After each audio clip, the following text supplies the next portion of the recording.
Bukan hati kita untuk mendengar firman Tuhan yang saya ambil dari Yesaya 55 seluruh pasal dari ayat 1 sampai ayat 13. Judulnya Undangan ke Pesta yang Kekal. Dan di dalam salah satu ayatnya, ayat yang ke-8, ada satu ayat yang sangat terkenal yang sering kali kita pakai, tetapi kita pakai juga dengan salah kaprah kadang-kadang, karena kehendakku bukan kehendakmu, jalanmu bukan jalanku, dan kita sering pakai itu untuk kita memilih jalan kita. Tetapi yang saya mau bawa sekarang adalah, mari kita belajar seluruh perikop atau seluruh pasal Yesaya 55 ayat 1 sampai 13 ini kita akan bahas satu persatu secara mendalam. Oke, Yesaya 55 ayat 1. Ayo, hai semua orang yang haus, marilah dan minumlah air. Dan hai orang yang tidak mempunyai uang, marilah, terimalah gandum tanpa uang pembeli, dan makanlah juga anggur dan susu tanpa bayaran. Kalau saudara terima undangan gratis, bukan undangan ulang tahun, bukan undangan pernikahan, tanpa kita sadari sering undangan kita pikir gratis, tetapi sebetulnya enggak. Karena undangan ulang tahun, undangan pernikahan, undangan ucapan syukur, kita sering bawa sesuatu, iya apa ya? Nah, sekarang ini undangan dari Tuhan, Tuhan mau kita datang tanpa bawa apa-apa. Arya sudah dikatakan tanpa bayaran. Nah, undangan ini berlaku bagi kita semuanya. Nah, nanti kita akan belajar tentang seluruh ayat-ayat di dalam Yesaya 55 ini.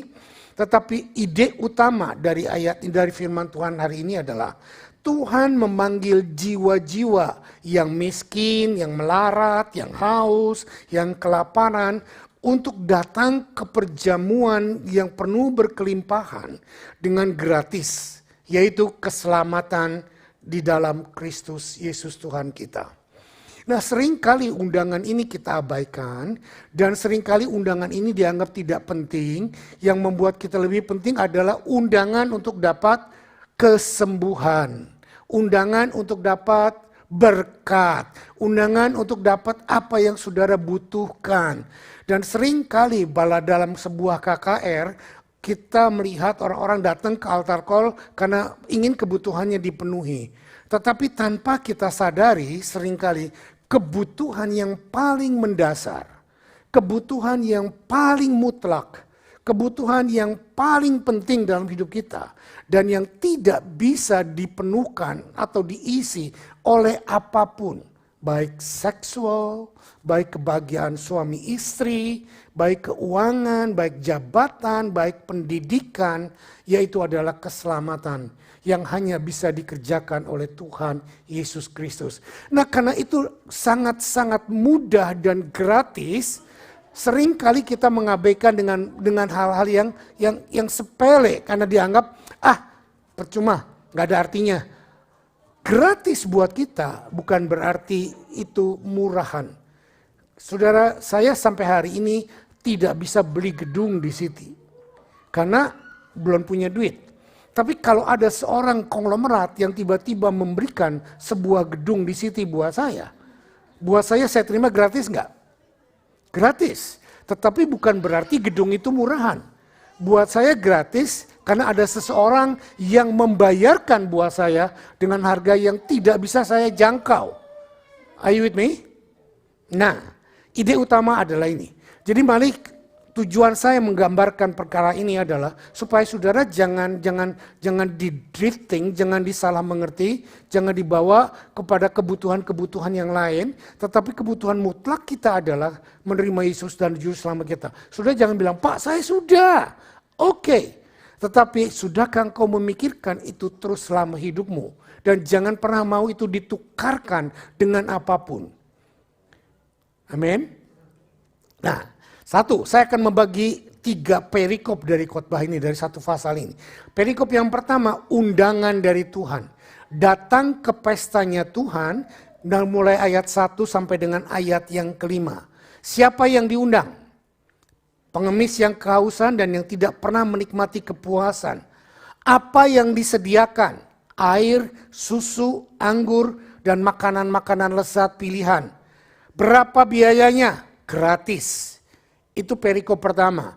Perikop kedua, bab kedua yang akan saya bahas adalah perintah Tuhan. Kalau tadi undangan, sekarang perintah Tuhan. Di dalam sebuah undangan ada klausul, ada persyaratan. Seringkali saudara baca, please pakai baju biru misalnya. Please pakai baju merah. Dan di dalam undangan ada alamat dan ada jam, ada tanggal, ada batasan waktu. Nah, saudara tidak bisa menghadiri sebuah undangan, misalnya di dalam undangan terletak di dalam Artarmon, Whiting Street nomor 8385 jam 7 sampai jam 10. Saudara tidak bisa datang ke tempat ini jam 12. Kenapa? Udah bubar. Setiap batasan, setiap undangan ada limit, ada kadaluarsa waktunya. Termasuk undangan dari Tuhan juga. Nggak nyindir, nggak nyikat, tetapi yang biasa datang terlambat, saudara diundang ke pesta tiap minggu jam berapa? Datang saudara tadi jam berapa? Nah, kadaluarsa apa enggak? Belum, nggak apa-apa belum firman, ya salah. Undangannya berlaku dari awal sampai akhir. Jadi yang kedua, bab kedua, carilah aku sekarang. Mulai ayat 5 sampai ayat yang ke-9. 6 ayat 9. Carilah Tuhan selama dia bersedia ditemukan. Tinggalkanlah kejahatan Anda, pengampunan dari Tuhan yang melimpah membumbung di atas kita. Itu adalah poin-poin yang akan kita bahas di dalam bab yang kedua. Setiap undangan ada persyaratannya. Contohnya kalau zaman dulu persyaratannya adalah jangan bawa kado. Tidak menerima kado, menerima persembahan berupa tanda kasihnya dalam rupa angpau. Ya, ikuti syarat itu dan orang Indonesia paling tidak bisa mengikuti syarat itu. Kadang-kadang sudah dibilang jangan bawa kado, tetap aja bawa kado. Mau gua gitu loh ya. Ya emangnya pesta lo gitu loh. Mari kita mengikuti apa yang tertera di dalam undangan itu. Dan untuk ini saya mengajar hari ini, kita belajar untuk mengerti undangan Tuhan. Walaupun gratis tetapi ada persyaratan yang diberikan oleh Tuhan. Yang ketiga adalah pada waktu kita memenuhi syarat, duduk di dalam meja perjamuannya Tuhan, maka Tuhan akan menyediakan hal-hal yang sangat luar biasa buat kita. Ya, dan mulai ayat 10 sampai 13 nanti kita akan pelajari bagaimana penyediaan-penyediaan Tuhan jauh di atas apa yang engkau cari dan apa yang engkau inginkan. Jadi maksud saya memberikan pengajaran ini, jangan mendahulukan poin yang ketiga. Saudara ingin duduk di meja makan, saudara ingin menikmati berkat, saudara ingin menikmati kesembuhan, saudara ingin menikmati semua penyediaan Tuhan tanpa saudara memenuhi persyaratannya. Ada banyak orang bilang keselamatan is free, yes, tetapi bukan without any qualification. Ada qualification yang Tuhan berikan untuk kita masuk dalam perjamuan. Untuk lebih jelasnya yuk kita baca mulai Yesaya pasal 1, pasal 55 ayat 1 sampai dengan ayat ke-5. Yuk kita baca sama-sama. 2, 3. Ayo, hai semua orang yang haus, marilah dan minumlah air. Dan hai orang yang tidak mempunyai uang, marilah. Terimalah gandum tanpa uang pembeli dan makanlah juga anggur dan susu tanpa bayaran. Ayat 2. Mengapakah kamu membelanjakan uang untuk sesuatu yang bukan roti dan upah jerih payahmu untuk sesuatu yang tidak mengenyangkan? Dengarkanlah aku, maka kamu akan memakan yang baik dan kamu akan menikmati sajian yang paling lezat. Sendengkanlah telingamu dan datanglah kepadaku. Dengarkanlah, maka kamu akan hidup. Aku hendak mengikat perjanjian abadi dengan kamu menurut kasih setia yang teguh yang kujanjikan kepada Daud. Sesungguhnya telah menetapkan dia menjadi saksi bagi bangsa-bangsa, menjadi seorang raja dan perintah bagi suku-suku bangsa. Sesungguhnya engkau akan memanggil bangsa yang tidak kau kenal, dan bangsa yang tidak mengenal engkau akan berlari kepadamu oleh karena Tuhan Allahmu dan karena Yang Maha Kudus Allah Israel yang mengagungkan engkau. Saudara perhatikan, 5 ayat ini jelas berkata kepada kita, Tuhan mengundang semua bangsa di dunia untuk datang.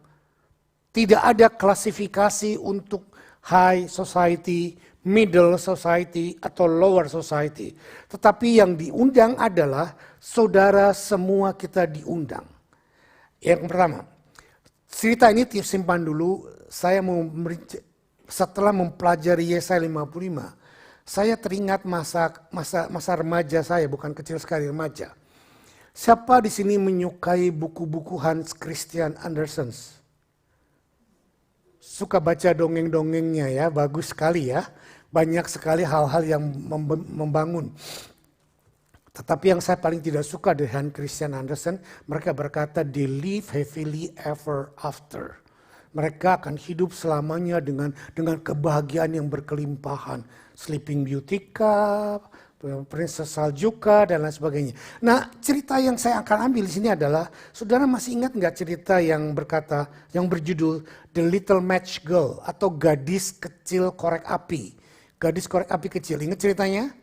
Nah, diceritakan oleh Hans Christian Andersen, ada seorang gadis kecil miskin, papanya galak, dan disuruh papanya berjualan korek api. Pada waktu musim dingin, gadis ini keluar di tengah-tengah winter, di tengah-tengah salju, dan dia harus menjual korek apinya habis baru boleh pulang. Kalau dia tidak menjual korek api, maka dia pulang akan dihajar oleh bapaknya. Bapaknya galak banget. Satu malam gadis ini keluar, satu sore sampai malam, dia menjual korek apinya. Dan apa mau dikata, malam itu mungkin malam tahun baru, nggak banyak orang yang butuh korek api, dan juga winter begitu menggigit, dan dia jalan di jalan-jalan yang sepi, sudah menjelang tengah malam, dia tidak bisa menjual korek api satupun. Tetapi dia lewat tempat pemukiman orang-orang kaya. Dia melihat dari jendela luar, di dalam penuh orang, dalam kehangatan pesta. Meja makan yang penuh dengan makanan-makanan lezat, kehangatan ruangan yang begitu nyaman. Tetapi tidak ada satupun orang yang nengok dari jendela kepada dia yang menggigil di luar kedinginan. Pada waktu dia kedinginan, dia cari tempat. Lalu dia sampai di sebuah sudut ruangan. Dan dia duduk di situ dengan menggigil. Dan tanpa dia sadari, karena dia menggigil kedinginan, korek apinya dia nyalakan untuk menghangatkan tubuh. Dihangatkan, bakar satu, timbul cahaya, bakar lagi satu, timbul cahaya. Dan pada waktu cahaya itu timbul, dia terpikir betapa enaknya jadi orang yang di sana. Penuh makanan, penuh dengan kenyamanan, kehangatan. Tetapi dia di sini kedinginan. Di tengah-tengah hayalan, mimpi yang seperti itu, tanpa dia sadari, dia bakar korek apinya, dia bakar korek apinya, dia bakar korek apinya. Sampai akhirnya korek apinya habis. Nah, waktu korek apinya habis, ternyata tanpa dia sadari, dia udah semaput, kedinginan. Dan cerita ini tragis, saudara. Gadis korek api ini mati di pinggir jalan kedinginan. Cerita yang cukup tragis. Saya memikirkan, gadis ini tragis. Tapi betapa banyak kita yang lebih tragis dari gadis ini.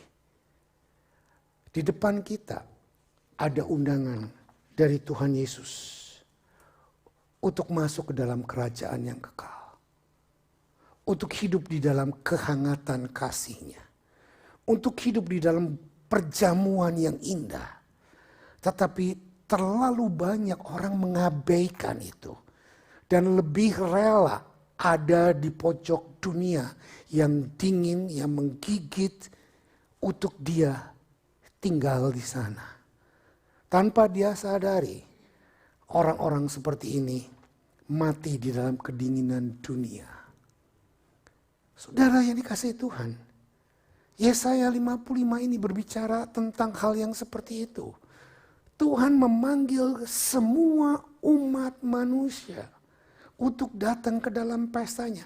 Kalau tadi gadis kecil itu menunggu undangan, tetapi sekarang Tuhan yang Maha Kasih, yang penuh dengan kuasa, yang penuh dengan kehebatan, yang penuh dengan penyajian barang-barang yang indah buat kita, menyiapkan undangan buat kita begitu banyak. Bahkan yang sudah diundang pun banyak anak-anak Tuhan yang tidak menghargai undangan itu. Ya apa ya? Coba lihat bangku yang kosong. Itu adalah tanda kita tidak menghargai undangan itu. Undangan itu bukan berlaku cuma sekali pada waktu Anda bertobat. Tapi undangan itu berlaku untuk kita setiap minggu, setiap hari, setiap saat untuk ada di dalam hadirat Tuhan, duduk menikmati perjamuannya Tuhan. Are you with me? Ini yang saya mau bawa, message ini yang saya mau bawa dalam Yesaya 55 ini. Yesaya 55 dimulai dengan undangan pesta yang ditawarkan. Pesta yang ditawarkan kepada semua orang tanpa syarat. Syaratnya cuma mau terima dan datang dan menghadiri persyaratan yang berikutnya. Apa yang ditawarkan oleh pesta yang megah dan meriah itu? Pertama yang ditawarkan adalah air. Minumlah air. Yang ditawarkan air. Kristus menawarkan air kepada jiwa-jiwa yang haus dan sekarat di luar sana dan juga kita di sini. Ada banyak kita yang di sini kalau saya tanya apa kabar, survival. Mudah-mudahan survival. Nah itulah sekarat. Mati segan, hidup pun tak ingin. Padahal di dalam Tuhan ada berlimpah air. Saya nggak setuju dengan pendapat banyak orang dalam under circumstance like this. You are not living under circumstances. You are living above circumstances. You are living over circumstances. Jangan izinkan kedinginan dunia, kegelapan dunia, keterbatasan cara berpikirmu mendikte hidupmu. Haleluya. Minumlah air yang dari Tuhan. Yohanes 4 ayat 13 sampai 14. Yesus berkata kepadanya bahwa dari dalam minuman air akan keluar, betul? Dari dalam perut kita akan mengalir aliran air. Everyone who drink this water will be thirsty again. But whoever drink the water that I will give him will never be thirsty again. The water that I will give him will become in him spring of water, well of eternal life. Jadi buat saya nggak mengerti kalau ada anak Tuhan yang lahir baru, yang hidup dipimpin oleh Roh dan rajin baca Alkitab, hidupnya merana merene kata orang Jawa. Tahu merana merene? Nggak kesana, nggak kesini. Hidup segan mati pun tak ingin. Senin, Kemis, Selasa, Jumat. On off. Itu air yang dari Tuhan tidak bisa on off. Air yang dari Tuhan tidak takut dengan COVID. Haleluya. Bukan juga sok jago nantangin COVID. Nggak ada. Ada banyak hamba Tuhan yang berkata COVID nggak ada. On. COVID ada. Tetapi kita nggak perlu takuti. Kedinginan dunia ada, kesulitan dunia ada, tetapi nggak perlu kita takuti.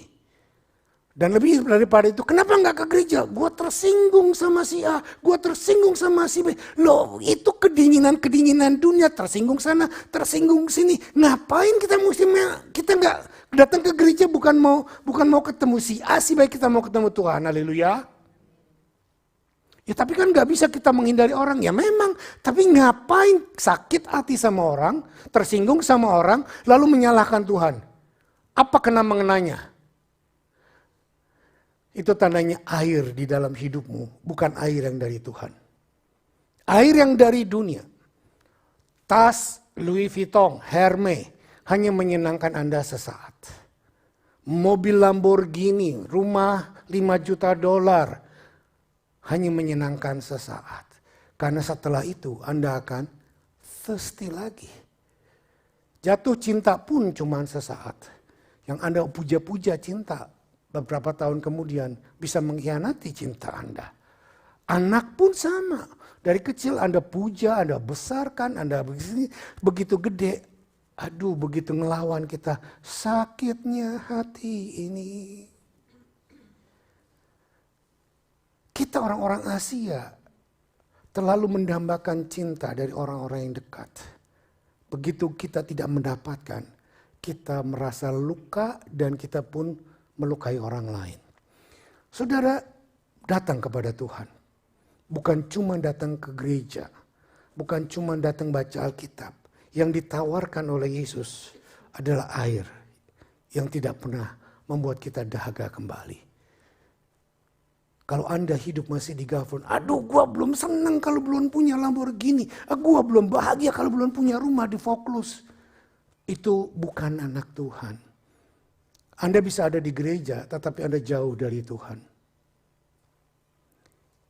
Yang kedua yang ditawarkan selain air adalah susu. Kristus menawarkan susu yang melambangkan makanan seperti yang didapat bayi dari ibunya. 1 Petrus 2 ayat 2-3 berkata, dan jadilah sama seperti bayi yang baru lahir, yang selalu ingin akan air susu yang murni dan yang rohani, supaya olehnya kamu bertumbuh dan beroleh keselamatan, jika kamu benar-benar telah mengecap kebaikan Tuhan. Saudara perhatikan, ada banyak orang berkata, saya anak Tuhan, saya percaya Tuhan, saya mengasihi Tuhan. Tetapi begitu dia tersinggung, begitu dia disakiti, maka dia pun akan berkata, jangan coba-coba ya sakiti gua. Gua akan hajar dia habis. Buat saya itu bukan anak Tuhan. Karena seorang anak Tuhan akan meniru karakter bapaknya. Siapa bapaknya? Tuhan. Yang mati di salib tanpa salah. Enggak berkata, lu ya kurang ajar, gue gak salah apa-apa di salib. Enggak. Tapi dia berkata, okay, I love you. Dan datang kepada dia untuk dapat susu. Susu itu apa? Makanan baby. Anda kalau tidak menjadi baby di dalam Tuhan, Anda tidak akan bisa menikmati nourishment dari Tuhan. Sering kali kita merasa sok hebat, aku bukan lagi bayi, aku butuh makanan keras. But hari ini saya mau menghimbau kepada kita, kita datang kepada Tuhan seperti baby dan minta makanan inti dari orang tua kita. Susu yang kita butuhkan. Supaya lewat susu yang kita terima dari orang tua kita, maka karakter Yesus akan masuk dan terbentuk di dalam diri kita. Yang mengerti katakan amin. Kita tidak makan susu yang lain. Kita tidak makan steak yang lain. Tetapi kita makan apa yang disodorkan oleh orang tua kita. Dan orang tua kita adalah Yesus. That's the first choice. Saudara tidak bisa memakai identitas lain. Ada di gereja, datang ibadah, nangis, berdoa. Tapi karaktermu tidak mau dibentuk untuk menjadi seperti Kristus. Haleluya. Are you with me? Terlalu banyak orang-orang dalam perjanjian baru percaya Yesus Tuhan. Tapi karakternya masih dalam perjanjian lama. Lu jangan usik gua baik sama lu baik sama gua baik sama lu. Tapi lu singgung gua, lu terkotik gua hajar lu. Nah, hutang gigi balas gigi, hutang hayal, hutang jotos batas jotos. What is love? Ada banyak orang berkata, iya love ya love, tapi semut juga diinjek-injek mah ngegigit. Enggak saudara, semut diinjek mati. Ya makanya gue gak mau mati. Nah ini loh prinsip dunia. Ditekan Anda mati. Padahal kita bilang enggak. Beradalah bahagia kalau engkau disalahkan. Bukan karena engkau berbuat salah. Are you with me? Ini susu yang lain. Bukan susu dari duniawi. Kita tidak mempertahankan hak kita. Tapi kita menyerahkan hak kita untuk Tuhan. Yang ketiga yang ditawarkan adalah anggur. Bukan anggur grape tapi wine. Nah dalam bahasa Indonesia nggak ada terjemahan wine. Terjemahannya ada yang nggak enak, arak. Wine. Ya. Kristus menawarkan anggur. Dan anggur memiliki kekuatan untuk memberikan kehidupan dalam perayaan yang penuh sukacita. Kita hidup di dalam negara yang memproduksi wine dengan berkelimpahan dan kualitas yang bagus. Saudara, kalau di Indonesia wine adalah merupakan minuman mewah. Tetapi di sini dan di Israel wine bukan minuman mewah. Tapi minuman yang sehari-hari mereka minum, dalam pesta pun mereka minum wine. Nah saudara, wine adalah bukan kebutuhan hakiki untuk makan, susu tadi makan, minum air. Tetapi wine adalah seperti Alkitab, manusia hidup bukan cuma dari roti, tetapi hidup dari firman. Nah firman ini adalah lambang daripada kelimpahan dengan wine. Joy. Waktu Tuhan Yesus membuat mujizat yang pertama di kota Kana, Tuhan Yesus mengubah air menjadi anggur. Dan anggur adalah bicara tentang joy of life. Saudara, kita tidak cuma butuh makan dan minum. Halo? Kita butuh joy di dalam hidup ini. Yang mengerti katakan amin. Kita butuh kebahagiaan, kita butuh kesukaan. Dan itu Tuhan siapkan. When you are in Christ, water, milk, and wine is given to you. Free. Jadi enjoy your life is okay. It's not sin. Bukan hidup tuh seperti zaman encek-encek zaman dulu. Kerja setengah mati, keleknya keringetan, bajunya bolong, semuanya celananya bolong. Duitnya disimpan di bawah bantal. Buat siapa? Buat anak cucu dia mati dengan melarat, gak menikmati. Saya bilang itu tidak menikmati joy yang dari Tuhan. Hei, saya bukan orang tua yang egois juga menghabiskan duit semuanya. Saya mau berkata, anak punya berkatnya masing-masing. Anda cari duit, Anda kerja setengah mati diberkati. Enjoy your life. It's nothing wrong with that. Niat teriak paling keras, amin. Karena dia sekarang sedang enjoying life. Ada banyak anak-anak Tuhan yang salah mengerti firman. Bahwa kita hidup harus sangat sederhana. Kita harus dengan biasa-biasa saja. No, if you have a blessing $1 million, you spend only $100, you are stingy. Dan Alkitab berkata orang stingy gak masuk surga. Ada ayatnya. Tetapi kalau Anda earn $100, Anda spend $200, Anda hoflok. Kredit card jalan. You are not enjoying life. Itu namanya Anda menggantung lehermu sendiri. Sudah, Efesus 5 ayat 18-19 berkata begini. Janganlah kamu mabuk oleh anggur, karena anggur menimbulkan hawa nafsu. Tetapi hendaklah kamu penuh dengan roh. Dan berkata-kata seorang kepada yang lain dalam mazmur, kidung puji-pujian dan nyanyian rohani. Bernyanyi dan bersoraklah bagi Tuhan dengan segenap hati. Saudara, jangan kita mau mabok oleh anggur yang disiapkan oleh dunia. Anggur yang di dunia siapkan apa? Pesta pora, hawa nafsu, barang-barang mewah. Kayaknya kalau belum pakai Hermes gua nggak bahagia. Nah itu anggur duniawi. Tetapi anggur bagi Tuhan, walaupun pakai produk Cibaduyut dengan hati yang sukacita, haleluya, amin. Nah, saudara jangan berkata bahwa apa Pak Samuel nggak suka barang branded? Suka. Tetapi saya nggak pernah memaksakan membeli barang branded.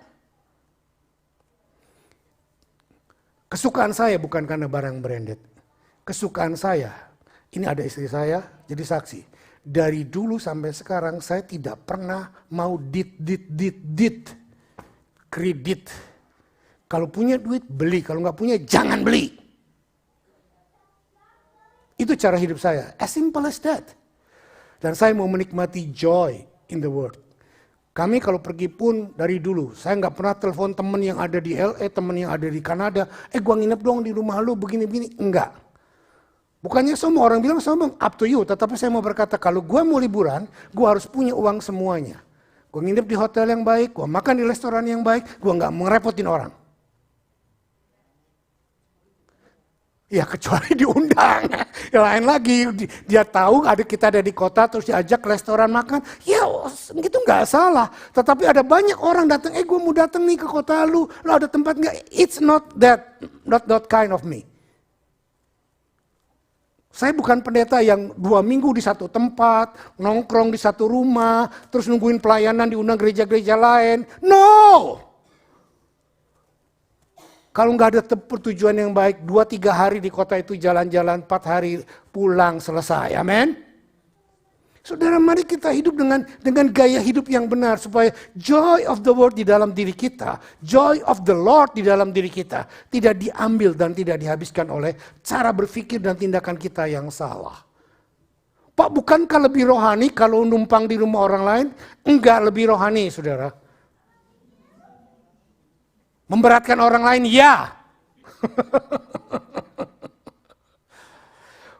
Pak, bukankah Tuhan Yesus juga nggak pernah nginep di hotel? Siapa bilang?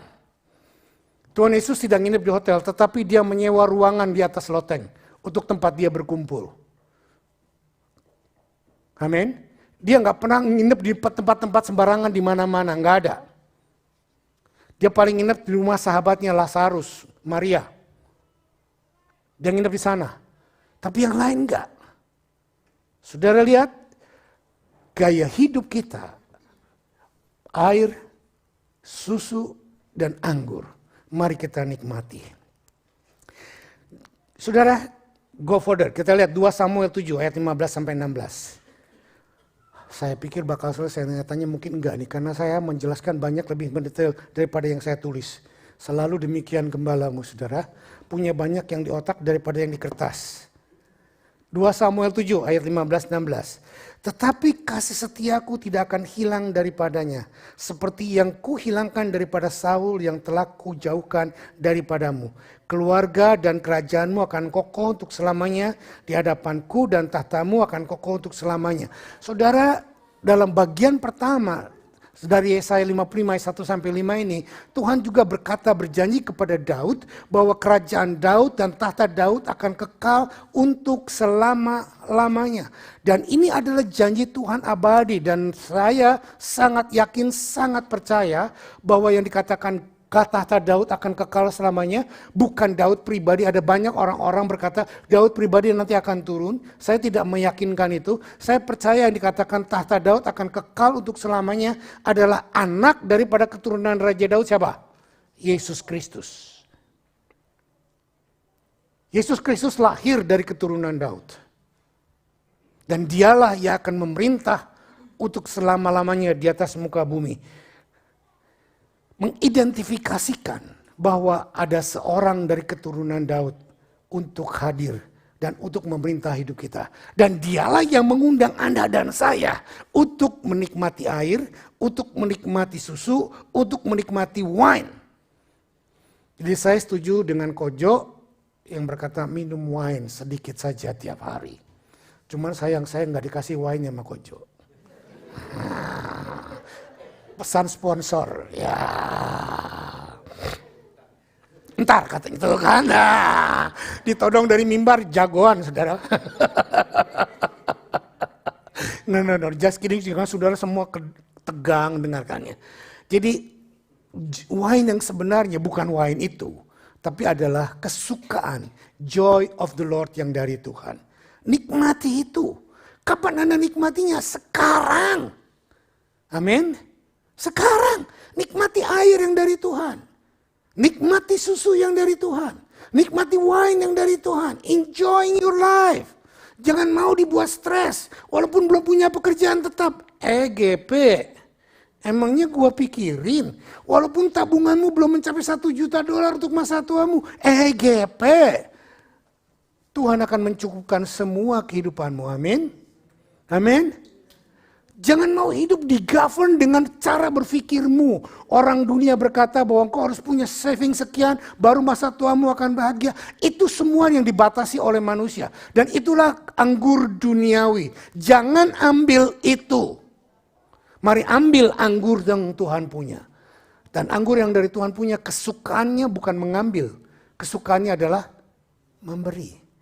Terlebih berkat, terlebih sukacita memberi daripada menerima. Are you with me? Are you with me? Ini loh konsepnya. Bukan ngumpulin segitu banyaknya, tetapi memberi dengan hati yang penuh dengan sukacita. That's the joy of the Lord. Yang kedua sekarang, tadi undangan Tuhan, sekarang yang kedua perintah Tuhan. Aduh, tinggal 18 menit lagi. Hopefully bisa selesai. Perintah Tuhan. Carilah aku sekarang. Bukan besok, bukan lusa, bukan minggu depan, bukan tahun depan. Yesaya 55 ayat 6-9. Yuk kita baca. 2, 3. Carilah Tuhan selama ia berkenan ditemui. Berserulah kepadanya selama ia dekat. Baiklah orang fasik meninggalkan jalannya dan orang jahat meninggalkan rancangannya. Baiklah ia kembali kepada Tuhan, maka ia akan mengasihinya. Dan kepada Allah kita, sebab ia memberi pengampunan dengan limpahnya. Sebab rancanganku bukanlah rancanganmu, dan jalanmu bukanlah jalanku. Demikian firman Tuhan. Seperti tingginya langit dari bumi, demikianlah tingginya jalanku dari jalanmu, dan rancanganku dari rancanganmu. Nah, saya katakan tadi dalam pembukaan saya, ayat 8 ini sangat terkenal. Demikianlah rancanganku bukan rancanganmu, rancangan jalanku bukan jalanmu. Setingginya langit dari bumi, demikianlah tingginya perbedaan rencana dan jalan Tuhan bagi manusia. Nah, saudara, setiap undangan, satu ada persyaratan. Setiap undangan ada kadaluarsa batasan waktunya. Nah, ini yang sering kali kita tidak perhatikan. Dan setiap undangan juga ada keterbatasan berapa orang yang diundang. Ya apa ya? Nah, orang Indonesia paling pinter violet semuanya ini. Diundang, undangan berlaku hanya 2 orang. Datang senenek, kakek, cucu, datang semua rombongan ya. Padahal tempat perjamuannya sudah dihitung per piring atau per bangku berapa orang. Jadi kadang-kadang pesta di Indonesia tekor. Karena yang diundang cuma 2 atau 4 orang, yang datang sebanjar kata orang Bali bilang. Sekecamatan datang ya, seketurunan. Nah, jadi mumpung makan enak gratis. Ngasih kadonya goban, ongkos makannya gotiau. Bocuan yang pesta ya, itu orang Indonesia, tapi di sini nggak ada yang begitu ya. Saya mengambil ilustrasi ini supaya Anda bisa menyadari bahwa undangan dari Tuhan pun sama.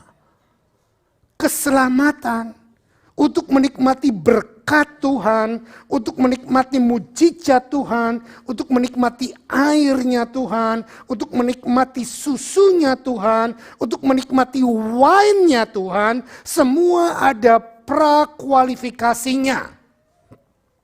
Ini yang jarang dikhotbahkan.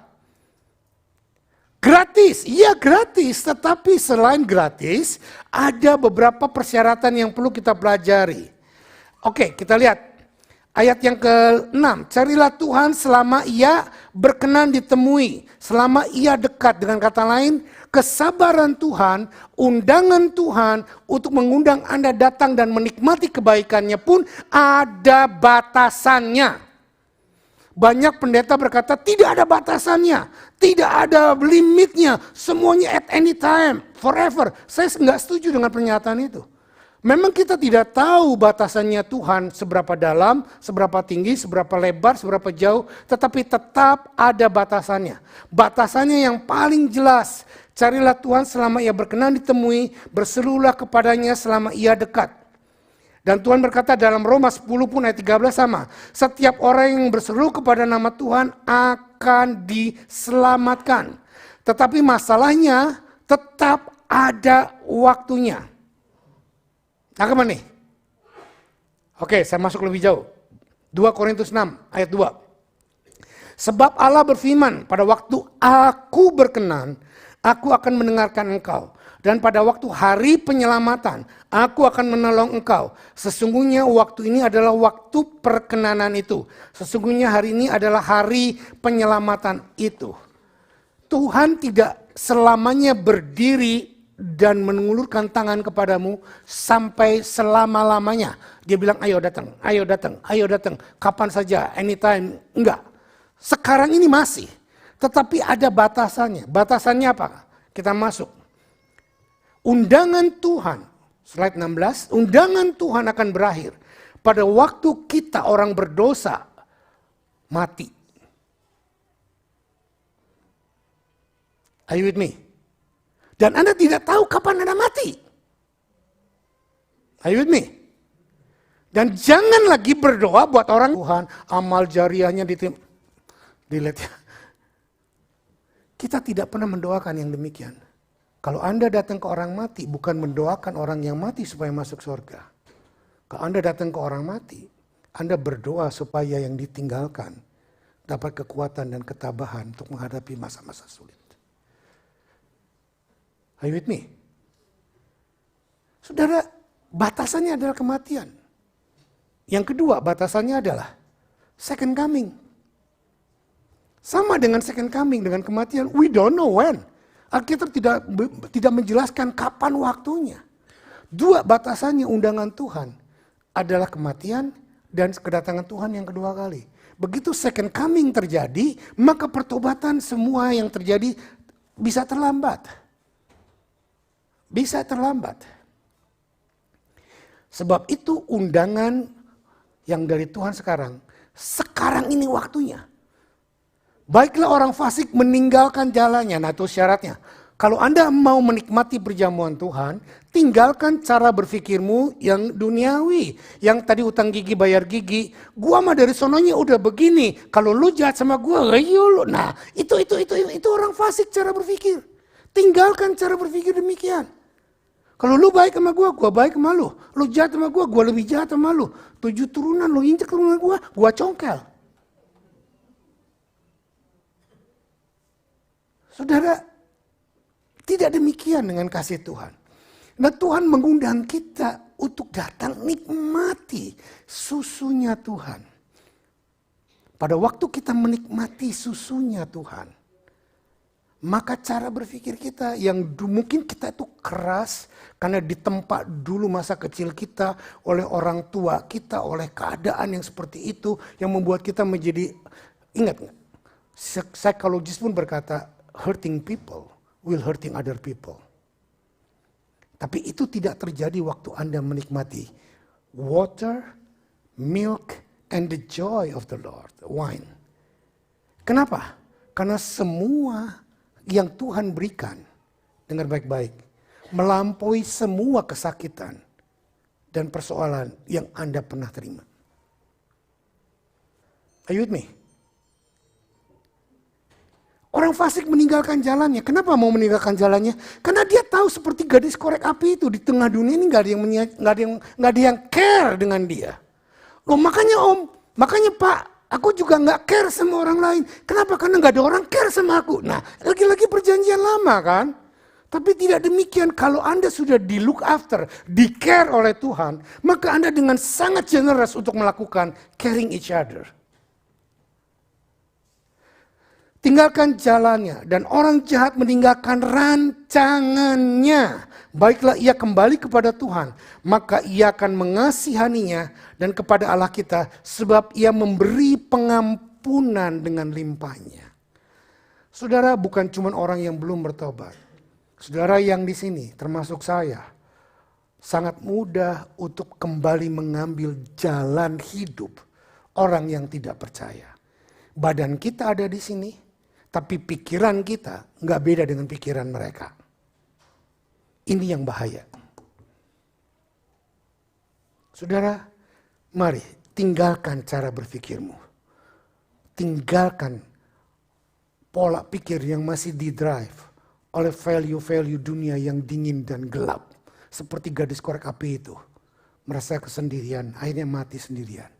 Tetapi Tuhan masih mengundang Anda untuk hadir. Saudara, ada dua kemungkinan undangan Tuhan ini berlaku. Roma 8 ayat 5-6. Roma 8 ayat 5-6 berkata, sebab mereka yang hidup menurut daging memikirkan hal-hal yang dari daging, mereka yang hidup menurut roh memikirkan hal-hal yang dari roh. Karena keinginan daging adalah maut, tapi keinginan roh adalah hidup dan damai sejahtera. Nah kalau saudara sudah dari Tuhan, sudah menikmati air, sudah menikmati milk, sudah menikmati wine yang dari Tuhan yang begitu melimpah dan gratis, kenapa kita mesti stingy membagikan kepada orang lain? Are you with me? Pak, saya berkali-kali kasih orang, berkali-kali tolong orang, tapi ujungnya saya disakiti. Kembali kepada Tuhan, nikmati air, nikmati milk, nikmati wine. Kau akan lupa orang lain menyakitimu. Kenapa? Orang lain menyakitimu is only little bit. Tetapi water, milk, and wine yang dari Tuhan abundant, free. Wow. Amin. Jangan pikirkan kejelekan, jangan pikirkan masa depan. Terlalu bodoh ada orang hidup dalam masa lalu dan hidup dalam masa depan. You have to live in presence. So that why you need God presence. Masa lalu yang menyakiti kita, kita bawa sampai hari ini. Bahkan kita proyeksikan ke masa depan. What for? Ada orang yang bodoh, gak tahu masa depan. Takut masa depannya gimana-gimana. Sehingga preparing dari sekarang. What for? You don't know what the future hold. But we know who is the hold the future. Amin. Jangan lagi hidup digovern dengan cara-cara mereka. Terlalu naif, terlalu bodoh kalau kita masih seperti itu. Pikiran daging adalah menuju maut, memusuhi Allah, memanjakan kemalasan, memanjakan kesombongan, memanjakan kemewahan, memanjakan harga diri. Begitu kesentuh sama orang tersinggung, besar, marah, dan lain sebagainya. Mari saudara, kita belajar dari hidupnya Tuhan. Inilah makanya ayat 8 dalam Yesaya 55 ini saya bilang, terlalu banyak disalahartikan. Kita baca ulang, ayat 8 berkata begini. Sebab rancanganku, di situ huruf besar, rancangan Tuhan bukanlah rancanganmu. Dan jalanmu bukanlah jalanku. Demikian firman Tuhan, seperti tingginya langit dari bumi, demikian tingginya jalanku dari jalanmu, dan rancanganku dari rancanganmu. Saya berkata, menyerah kepada Tuhan bukan berarti hidup dengan orang bilang ngeflow saja tanpa usah buat rencana. Itu namanya on. Live without plan, hidup tanpa rencana, berarti Anda plan to destroy. Tetapi kalau Anda terus mau hidup dengan rencanamu, tanpa menyiapkan satu space untuk Tuhan interfere rencanamu, juga Anda akan hancur. Are you with me? Ini yang saya maksudkan. Betapa banyak orang di dalam Tuhan keliru habis. Dipikirnya kalau sudah dengan Tuhan, kita nggak perlu rencana apa-apa, kita nggak perlu sekolah apa-apa, kita nggak perlu berbuat apa-apa, nyerah sama Tuhan. Not like that. Hidup dengan Tuhan adalah you have to make a plan, but beside you make a plan, you have to surrender your plan to God. Amin. Berikan space kepada Tuhan untuk merubah rencanamu. Dan pada waktu Tuhan merubah rencanamu, engkau gak usah putus asa, gak usah sakit, gak usah bingung. Tuh kan apa gua bilang, dari dulu juga buat apa gua bikin rencana, tuh Tuhan akan merubahnya. Mestinya bersyukur karena Tuhan penuh dengan kasih dan merubah hidupmu, amin. Merubah rencanamu. Ayat 8 dimulai dengan kata sebab. Rancanganku bukan rancanganmu. Kata sebab itu adalah kata penghubung. Dan bertujuan untuk membuat hubungan ayat 7 dengan ayat 8. Ayat 7 berkata demikian. Kita harus ada dua cara. Baiklah orang fasik meninggalkan jalannya dan orang jahat meninggalkan rancangannya. Saudara, ayat 7 berkata demikian. Ayat ke-8 berkata sebab.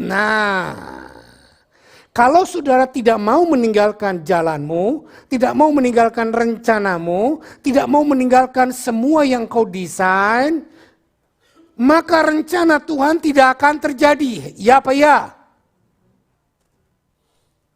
Sebab ayat yang ke-8 mulai, sebab rancangan Tuhan lebih tinggi dan lebih berharga dari semua rancanganmu. Saudara nggak peduli engkau PhD, profesor, telur pesor. Tuhan di atas segalanya.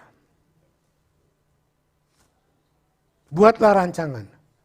Tapi usahakan semaksimal mungkin rancanganmu berdasarkan firman Tuhan.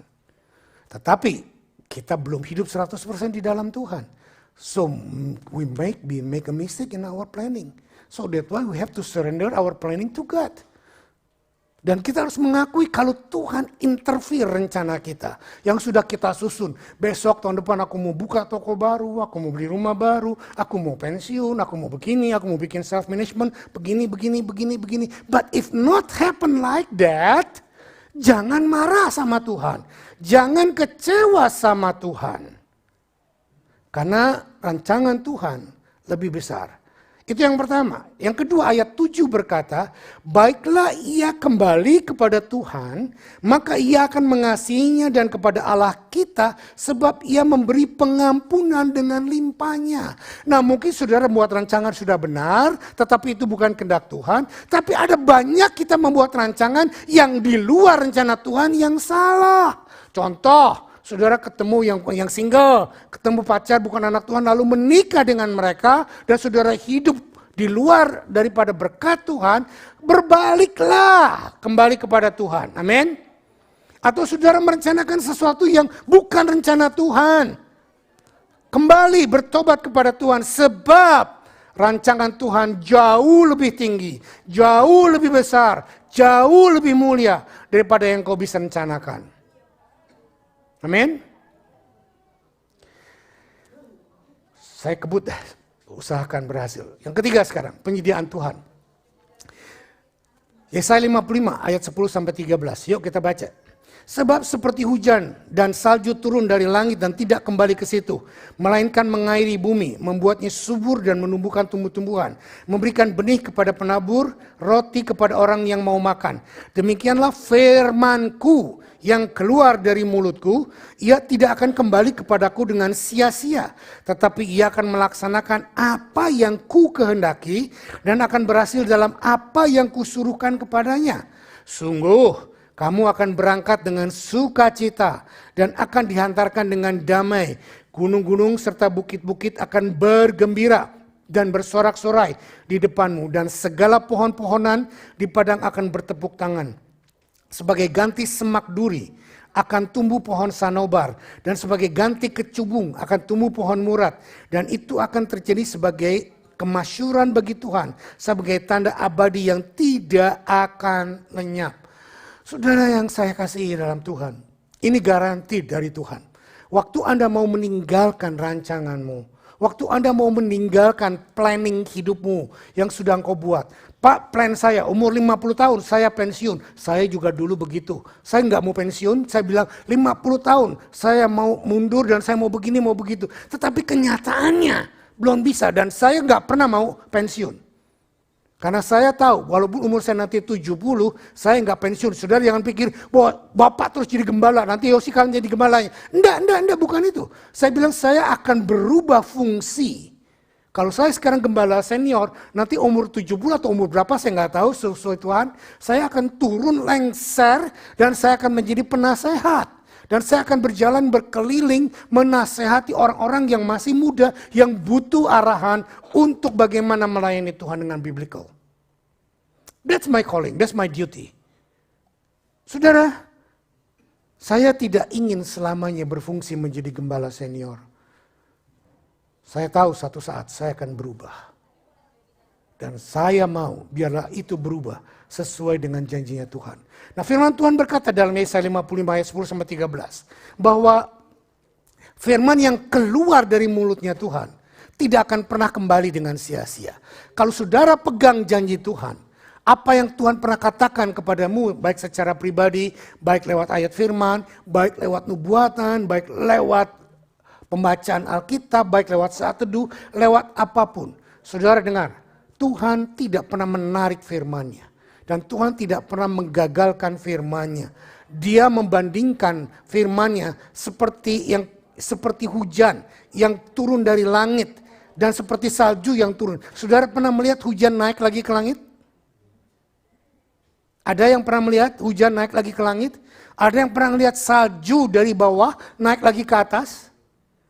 Itulah luar biasanya kehendak Tuhan dan firman Tuhan. No matter how long you are waiting God promise. No matter how long and how difficult you are waiting for the fulfillment of the word of God, it will come true. Itu janji Tuhan. Roma 11 ayat 36 berkata, firman Tuhan yang keluar dari mulut Tuhan membuat satu perjalanan melingkar seperti siklus sebuah lingkaran bundar. Karena dari dia, melalui dia, dan kembali kepada dia. Itulah siklus firman Tuhan. Hidup kita seperti itu. Tuhan berkata, aku berikan kamu air, aku berikan kamu susu, aku berikan kamu wine. Dan itu semuanya bukan Tuhan siapkan saja, tapi Tuhan bawa delivery kepada Anda. Anda tinggal makan, tinggal minum dan nikmati. Dan kembalikan pujian syukur Anda kepada Tuhan. Dari Tuhan, oleh Tuhan, dan bagi Tuhan. Itulah siklus daripada firman Tuhan. Yang keluar dari mulutnya Tuhan. Saudara tidak perlu melakukan apapun. Yang perlu kita lakukan cuma receive, and believe. Amin. Roma 9 ayat 18 berkata, jadi ia menaruh belas kasihan kepada siapa dia kehendaki dan mendengarkan hati siapa yang dikehendakinya. Ini bicara apa? Kalau semua datang dari Tuhan, oleh dia dan bagi dia, tugas kita tadi seperti saya katakan, imani dan terima. Terima dan imani. Terima dan imani. Nah, tetapi bagi sebagian orang, saudara dengar baik-baik, yang tidak mau menerima, Tuhan akan mengeraskan hati mereka.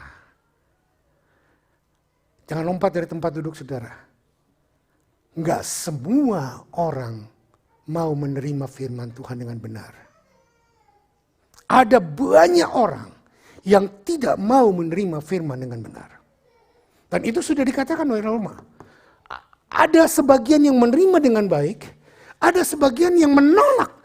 Sakit hati dipendam terus. Luka ya luka dipendam terus. Kerasnya keras dipendam terus. Sampai kapan terus seperti itu? Saudara, sampai ayam tumbuh gigi. Nah, orang yang seperti itu, hatinya dikeraskan. 2 Korintus 2 ayat 14-17. Tetapi syukur bagi Allah yang dalam Kristus selalu membawa kami di jalan kemenangannya. Dan dengan perantaran kami ia menyebarkan keharuman pengenalan akan dia di mana-mana. Sebab bagi Allah kami adalah bau yang harum dari Kristus di tengah-tengah mereka yang diselamatkan dan di antara mereka yang binasa. Bagi yang terakhir, kami adalah bau kematian yang mematikan, dan bagi yang pertama bau kehidupan yang menghidupkan. Tetapi siapakah yang sanggup menunaikan tugas yang demikian? Sebab kami tidak sama dengan banyak orang lain yang mencari keuntungan dari firman Allah. Sebaliknya di dalam Kristus kami berbicara sebagaimana mestinya dengan maksud-maksud murni atas perintah Allah yang di hadapannya. Saudara perhatikan, bagi orang yang mau diubah oleh Tuhan, yang mau menikmati air, susu, dan wine-nya Tuhan, maka hidup kita akan menjadi keharuman baik di hadapan Tuhan maupun bagi orang lain. Aduh, gua lihat hidupnya dia berubah loh ya. Aduh, luar biasa. Dulu ngomongnya kebun binatang, sekarang ngomongnya kebun buah-buahan. Lihat kebunku penuh dengan bunga. Nah, nyanyian pujian keluar dari hatinya. Walaupun dimaki, walaupun disukai, walaupun disakiti, dia berkata haleluya. Amin. Perbedaannya demikian. Tapi bagi orang yang walaupun ada di dalam gereja, walaupun terima firman Tuhan, tapi dia berkata, emang dari sononya gua mah begini. Dia mau tahu, gua nggak mau tahu. Dia ngomong ya. Nah, yang seperti ini akan menjadi bau yang kematian. Yang senyum-senyum jangan tersinggung. Akuilah. Ada banyak kita menang dari oroknya gue begini. Saudara dengar baik-baik. Kita tidak didesain lahir dengan sakit hati. Kita tidak didesain lahir dengan kepahitan. Kita tidak lahir didesain dengan semua tek-tek bengek keburukan di sini. Adalah dosa memang iya. Tetapi sikap kita mempengaruhi. Pengenalan kita akan Tuhan mempengaruhi. Apakah saudara akan hidup dalam keharuman? Apakah saudara akan hidup dalam bau bangkai kematian? It's a matter of your choice. Nah, ayat 13. Saya 5 menit lagi selesai dah ya. Ayat 55 ayat 13 berkata begini.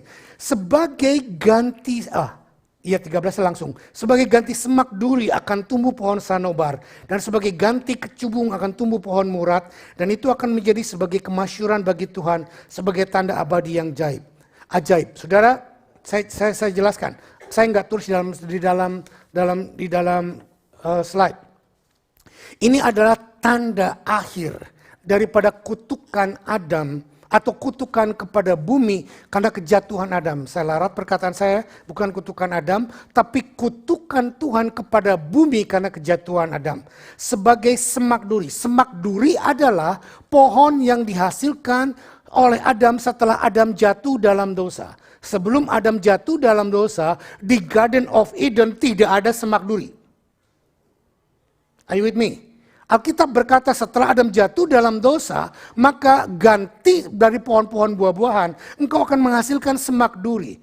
Tetapi ayat 55 ini, bagi orang yang memenuhi panggilan Tuhan, undangan Tuhan, masuk di dalam ruangan pestanya Tuhan, menikmati air, menikmati susu, menikmati wine, maka di sini dikatakan bahwa sebagai ganti semak duri akan tumbuh pohon sanobar. Pohon sanobar adalah pohon oaks, pohon cemara. Semak durinya diganti oleh Tuhan dengan pohon yang kuat, yang kayunya dipakai untuk bangunan-bangunan rumah yang berharga. Are you with me? Yang kedua, dan sebagai ganti kecubung, ini terjemahan bahasa Indonesia. Tetapi dalam terjemahan bahasa Inggris yang dikatakan sebagai kecubung itu adalah brier. Brier adalah semak belukar di padang gurun yang Musa pernah temukan terbakar. Itu namanya brier. Ya. Dan sebagai ganti daripada brier, maka Tuhan mengganti dengan pohon murat. Tahu pohon murat? Pohon murat adalah spesies lain dari pohon mur. Tahu pohon mur? Mur, frankincense, and gold adalah 3 bahan rempah-rempah, dua rempah-rempah dengan 1 gold, adalah yang dipersembahkan oleh orang-orang Majus kepada Yesus. Jadi mur adalah alat rempah-rempah yang mahal, yang kalau dibakar berbau harum dan bisa dipakai sebagai pengobatan. Mahal harganya. Saudara, Tuhan berjanji kalau engkau memenuhi undangan Tuhan, minum air dari Tuhan, makan susu dari Tuhan, dan menikmati joys of the Lord dari Tuhan, semua perkara sia-sia karena kehidupan masa lalu akibat dosa, kebodohan dan lain sebagainya, Tuhan rubah menjadi sesuatu yang harum dan yang indah. Nah, seringkali perubahan ini, silakan naik. Saya akan tutup dengan satu cerita yang sangat bodoh tetapi tragis. Satu kali ada seorang pelukis terkenal, melukis sebuah lukisan indah, bagus sekali. Saking bagusnya, saking indahnya, dia sendiri terkagum-kagum. Nah, waktu dia terkagum-kagum dengan lukisannya, satu kali dia bawa lukisan itu ke atas sebuah puncak gedung. Dan dia taruh di sudut. Dia pandangi. Wow. Bagus. Gak kerasa dia mundur. Makin mundur makin jauh. Saudara pernah gak melihat bahwa lukisan yang dilihat dari jauh bisa lebih bagus? Kalau saudara belum pernah datang ke rumah saya punya sebuah lukisan yang seperti itu. Kalau dari dekat lukisannya itu coret-coret. Tetapi kalau Anda pandangi semakin jauh, Anda semakin melihat bentuk aslinya lukisan itu. Nah, saya percaya lukisan yang saya ceritakan ini adalah seperti itu. Dia menikmati dari jauh, dari jauh, dari jauh. Saking dia menikmatinya, dia tidak menyadari bahwa dia ada di ujung gedung itu. Mundur selangkah lagi, dia akan jatuh. dia akan mati. Temannya yang melihat di situ mau teriak, "Hei, awas!" Dia nggak berani. Kenapa? Kalau begitu teriak takut dia kaget, loncat, jatuh. Apa yang dilakukan oleh temannya? Dia ambil koas, dia coret-coret lukisannya. Apa yang terjadi? Si pelukis itu, "Hah, gila lu, lukisannya begitu bagus lu rusakin. Gila lu." Marah dia dan dia berkata, "Gila ini." Dia ambil lukisannya, dia peluk. Tapi tanpa dia sadari, temannya merusakkan lukisannya untuk menyelamatkan dia dari kehancuran, dari kematian. Mari kita aplikasikan cerita ini dalam hidup saudara. Rancanganku bukan rancanganmu. Rencanaku bukan rencanamu. Seperti tingginya langit dari bumi, demikian jalan Tuhan. Seringkali Tuhan memakai iblis untuk menghancurkan apa yang kau pandang indah. Untuk menggagalkan rencanamu yang kau pikir itu bagus. Dengan merusakkan lukisan itu, saudara nangis, saudara kecewa, saudara tersinggung, saudara bilang, "Aduh, di mana Tuhan? Kenapa Tuhan izinkan?" Tapi tanpa engkau sadari, tangan Tuhan yang begitu perkasa sedang menyelamatkan engkau dari kematian kekal. Untuk kau kembali ketemu dengan Dia. Mazmur 73 ayat 26. Sekalipun dagingku dan hatiku habis lenyap, gunung batuku dan bagianku adalah tetap Allah selama-lamanya. Saudara, hanya orang bodoh yang merasa terluka ketika mengalami kegagalan. Karena bagaimanapun juga apa yang kita anggap sebagai kegagalan merupakan suatu stasiun perhentian yang baik untuk memulai mengevaluasi langkah-langkah yang kita ambil. Serta mempelajari langkah-langkah dan keputusan yang harus kita ambil selanjutnya. Saya nggak tahu, hari ini saudara mungkin sedang mengalami kegagalan. Saya tidak tahu ada rencana bisnismu yang mengalami perubahan yang drastis. Dan kau mengalami sakit, kau mengalami tidak enak. Kau mengalami kehidupanmu, rumah tanggamu mungkin dalam keadaan di ujung tanduk. Dan sepertinya kau berteriak, "Tuhan, aku sudah gak kuat."